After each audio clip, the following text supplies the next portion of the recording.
I'm Jannette Van Went of Inkfluence of Art. I'm the artist, plus I'm also the facilitator for most of the programs. Today I'm going to give you a quick rundown of a topic on PTSD and anxiety. This is something that I'm currently suffering myself, as well as I've seen multiple people have this, especially after enduring COVID. It seems to have caused a spike in the mental health industry as well as for people in general. So, coping through and working on strategies uh, to overcome anxiety and potentially PTSD. Most of these are related to complex trauma, which is a trauma that occurred when you were young or in a position where you felt there was no way you could get help. You were defenseless and helpless, and a repeated attack of you that traumatized you happened over and over again.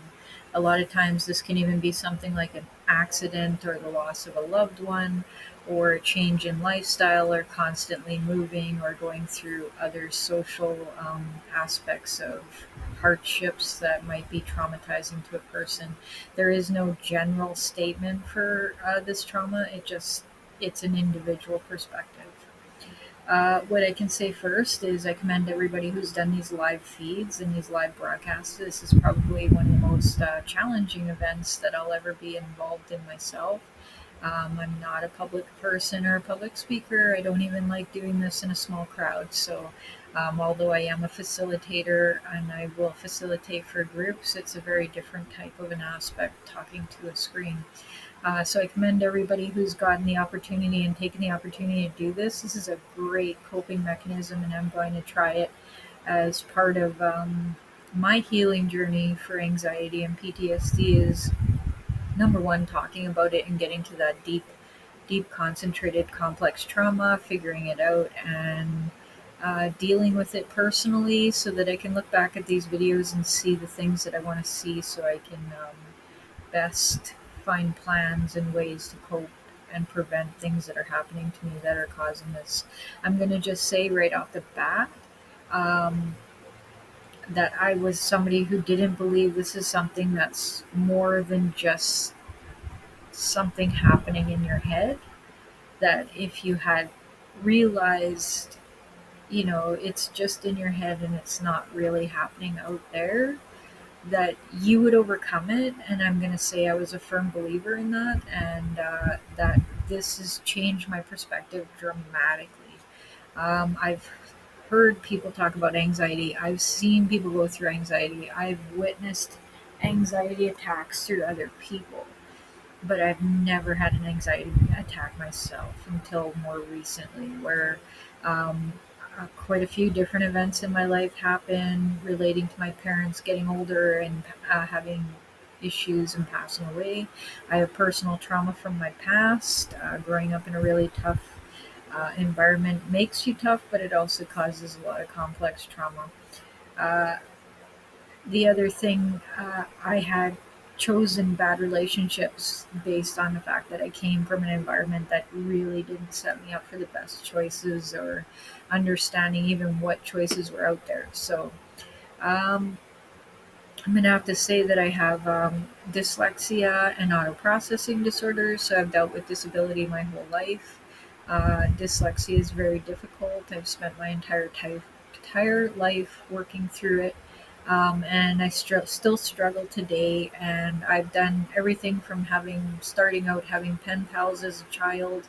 I'm an avid reader. I read like vivaciously. I love to read and learn, and I've taken several courses and I've updated my courses, and I've had really great successes. 100%, 90%. I got 97% in my legal admin. I got 87% recently, and this is what's traumatic. Not for me, but what the trauma has caused me relating to the anxiety is I just completed a addictions facilitation course um, at CDI and had gotten the greatest job at React, and even got the opportunity to develop and pilot. my program, as well as it's part of now the React program, uh, Rebuild, an art therapy program that can be run there, because they have uh, social workers who can run art therapy and actually use it as part of their curriculum. So I got all this great opportunity, and then because of some of the personal issues I was having with my parents getting older, um, dealing with their death, and them going into homes and things, and dealing with Alzheimer's, took a toll on me. I didn't think it would. It's outside of me, so I didn't really think that this would affect me so severely, but quite obviously it did. It brought up stuff from the past, it brought up security issues, it brought up all kinds of things, for me, and then I went into a massive attack. I literally couldn't go upstairs without feeling like I was going to die. I couldn't go out of my yard without feeling like I was going to have a heart attack. And I couldn't go anywhere and stay there too long without feeling like an overwhelming need to run and leave. So it's quite a significant feeling. I think what we should probably talk about is, if we look at it from an anxiety perspective, what emotions cause anxiety? Fear causes anxiety. The unknown causes anxiety, which is all fear of the unknown. So anything you're not aware of or prepared for can cause you great anxiety. Just the idea of the fact that you don't know what's going to happen, how you're going to act, what it's going to look like, how it's going to turn out. All these things weigh on your mind and can circle in your mind repeatedly over and over again, even before you get to the place where everything you feel is going to happen is going to happen. So these events tend to happen really early on. It tends to attack your emotional ability to control the situation, which emotionally you cannot control something that you don't know is going to happen or what's going to happen. So it sends you into a very fearful, unknown position that causes you to start to feel anxious and out of control. Um, what is the underlying issue? It's the complex trauma. So whatever it is that caused this, probably rooted from a time in your life, either when you were a child and had no control over your life and the effects on your life, or in a position where you didn't have any control over what was happening to you for one reason or another. Repeated harm that's caused, that's traumatic, or involves abuse or neglect, or even verbal content that might be disturbing to you. It's all very, very independent. Social anxiety and anxiety, because it's very focused on your personal trauma.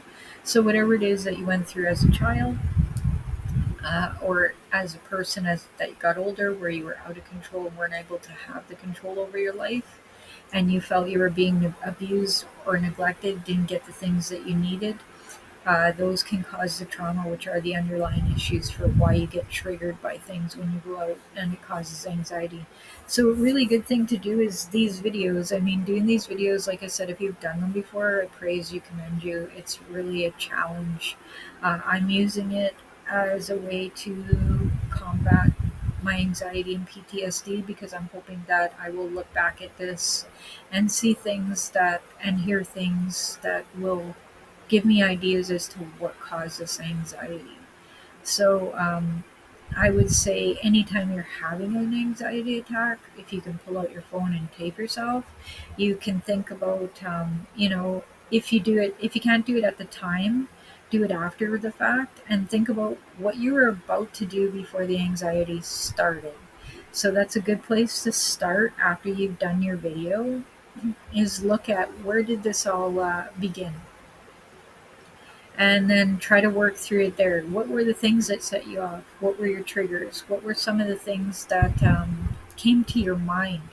What were you feeling? What were some of the things you were smelling? What were some of the things you were hearing? And what were some of the things that were happening at that time? Like, was there a lot of pressure on you? Were you expecting more of yourself than you can actually handle? Things like that, that you have to start working on your plan. Your plan will be to help you regulate these feelings before they happen. So if I'm going into a situation like into a store and there's going to be a lot of people there, and for me that might be overwhelming, I'm going to probably get some gum, chew some gum. I'm probably going to use some grounding activities, de escalate myself by counting backwards from 100 or something till I get to where I feel finally like I'm okay. It's basically about taking yourself and distracting yourself for a time. So even if you can go on your phone and look at something completely different, what best thing I can advise you to do right now as a way to prevent feeling this way in the future and having something that can immediately help you prevent or focus on something else is build yourself a little file that's just pictures with affirmations on it, positive affirmations, and just when you start to feel a little anxious or you're going to somewhere where you're going to feel anxious, scroll through these photos as many times as you need to just to um, refocus yourself and calm yourself and ground yourself and get yourself back to where you want it to be. I think it's super important that you have something available for you. Water is another thing. It tends to be the first thing we know as babies and infants is suck your thumb when you're feeling anxious. So if a baby instinctively knows suck your fingers, your toes, your the thumb, anything that comes your way to soothe yourself when you're feeling anxious, that is a natural human response to soothing yourself. So, oral stimulations are common habits people have when they have anxiety, PTSD, mental health, and intellectual disabilities. Smoking is the most common because you're constantly orally stimulating yourself at certain intervals that are instinctively regulating your day. So, a person who smokes could actually, if they decide to replace that and they find their anxieties get worse the second they're replacing it, something that they can do is get a really thick drink and drink that out of a small straw instead would replace some of the feelings and needs, because quite honestly it's probably not the nicotine or anything in the cigarettes that's calming them. It's the action of having the oral stimulation and working with people with intellectual disabilities, um, from child to adult. For the past 20 plus years, I have a really sound background in mental health and intellectual disabilities. Um, so I can honestly tell you that the one biggest thing that is the most calming for anybody is chewing gum, drinking out of a straw, or sucking on something or chewing on something. Babies are given teethers when they're teething, their teeth are coming in. It's not just for their teeth to push through, it's also stimulating a response and a need to suck on something. So, I mean, these are things that can, if you find that your anxieties go up the minute you start quitting cigarettes, you might want to look at a different oral stimulation. Um, so those are things that might be helpful as to calming, and always keep your positive vibe. So try to constantly bring yourself back to positive. I do a lot of art. I tend to spend hours and hours doing art, which completely relaxes me. I can't do that everywhere, but I do bring a small sketch pad with me. So to say that nothing is impossible is a truth, because you can really prepare yourself and have things available for you if you're aware that you this is going to really help you prevent something. So the other thing I want to mention is make sure that when you review your video that you make a list of all the things that you felt were triggering you.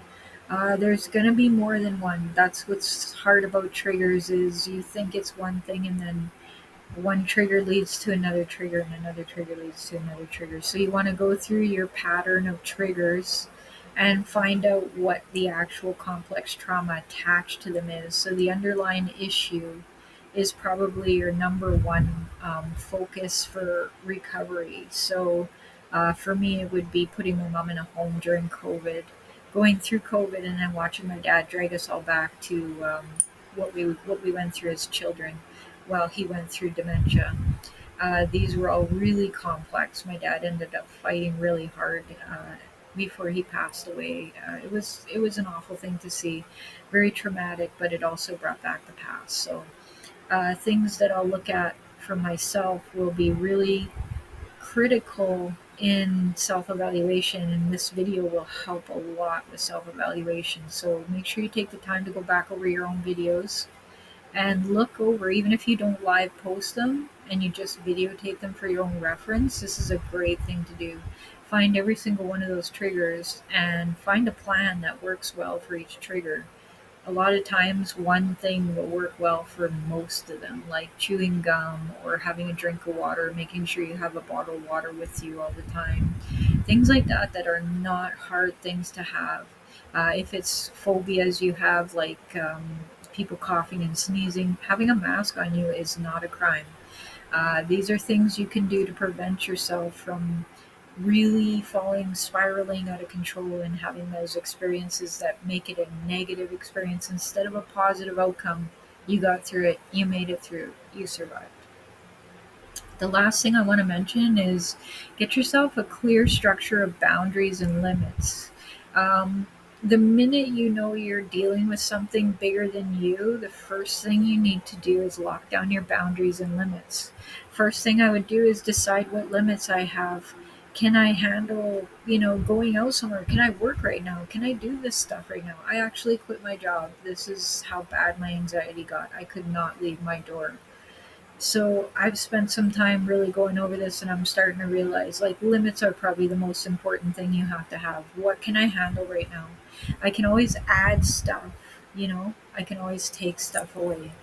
But if I set my limits, I'll know that I have something to achieve, something to attain, and something to keep me focused on what I can handle so that I'm successful every day. Because if I'm staying in a range of what I can handle for a period of time and I'm successful at it, I'm going to build my confidence and my self efficacy. I'm going to start to see positive results. I'm going to like this. I'm going to want this. So, as much as you can, keep on the focus of setting your limits and sticking to your limits, and engaging people to understand even that the reason I'm setting these limits is because I'm going through something right now and I really have to deal with it. People will be on board with you and they will appreciate your limits that you've set and understand and respect them very much, because they can see you're doing something to make your life better. And the other one is boundaries, telling people how you feel, letting people know that you're going through something, that you're struggling with something, and that you need them to be aware of certain things, that you can't handle loud noises right now, that somebody suddenly surprising you with something is probably going to make it really hard for you. Things like people just dropping by whenever they want might not be something you can handle, that you won't be able to attend their visits and stuff at their house for a little bit. Things like that that you're going to have to explain these boundaries and maybe even a little bit why. Nobody has to tell everybody about their personal life. That's not what we're doing here. What we're trying to do is figure out why we're going through something so traumatic. So if you don't want to tell people that you're going through this anxiety and you want to keep it personal and you want to work on it yourself, that's an option, but it really isn't your best option, because the more people that are aware, the more normalizing you experience through this. But I'm not saying you have to divulge all your experiences to people. Just simply telling people that you're going through something that's very emotional right now is probably enough for them to be aware that it's a sensitive issue. If they don't understand that, I just assume that they have a little bit of cognitive dissonance and maybe don't understand it for their own personal reasons, but it'll be, just semantics. Their experience versus yours. So it's not anything to take personal. They've just had different experiences than you and they don't understand. It's not a reflection of you and it's not about you. It's completely about them and their um, association with the issues that you're talking about. So don't take it personal. You just tell them what you need and how you feel, and then you leave it up to them to either respect that or they can take the choice to not be around you while you deal with this. That's their option. But you don't have the option to include them in your life if they're not respecting your boundaries. You don't have that option right now. And I mean, I'm not telling anybody what to do, but you have to tell yourself this is you don't have the option to not to allow them to not respect your boundaries right now. This is super important for you. Without you having your boundaries respected by them, you can find yourself in a very, very hard situation. And then you're going to want to blame them because you're going to feel they caused it. So your best situation is to say to a person that's maybe struggling with your boundaries in some way is like, right now I need this more than anything.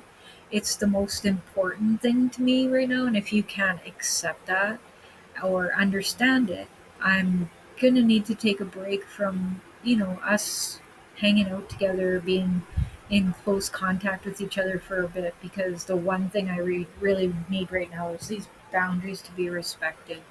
So, these are important things. These are going to save you so much more guilt, so much more shame, so much more dealing with your complex trauma, because the second you engage somebody and allow somebody to disrespect your boundaries, you've literally told them that they can do whatever they want to you and that you're going to allow it to happen. And while you're going through this, you can't have that. You need to be able to be in control of your life, at least to the abilities of what's happening, what your limits are, and how people respect the things that you're going through right now. So it is about you. You do have to put a lot of personal focus on this. You are your only ally. When it comes to people, as much as we like to say we would put our life down for other people, the truth and the fact is the one person who is always going to have your back, who is always going to be there for you, think about you, know about you, understand you, accept you, and have to deal with you every day is you. If you don't love you, if you don't have respect for you, if you don't aren't the one in charge of making sure that you're happy all the time, I'm telling you there is nobody else in the world who is going to take that role. That is a you thing. You have to be the in charge of your life, and you have to be the one that set yourself straight. And even if you're a people pleaser, you have to come first, or you will not be able to help those other people. So, even for the people who are people pleasers, who I know are going to say, I would always feel better when I do things for other people rather than for myself, just know that you cannot do good things for those people until you yourself are feeling good inside and have all your needs met. So regardless of your situation right now, you're going to have to be your best ally and be the one that gets you through this and cheers you on, picks you up, and motivates you to go forward. These videos will be a great tool. I highly recommend them. I'm trying them myself, and so far I've found a lot of stuff out about myself that I'm really happy to know now. And I definitely will take the opportunity to continue to post these blogs, and hopefully the awareness is helpful to other people as well as myself and the community at large. We're going through something and we're going through it together. We might as well share our experiences and be a little bit more open in order to resolve this and to get the awareness out, rather than worry about what we think about what people are going to say or feel about what we presented. If we worry about that, we're going to be worrying about everything and stop ourselves from everything. So I'm just going to put a plug in there for you guys to share, like, and follow our website at www.inkfluenceofart.com.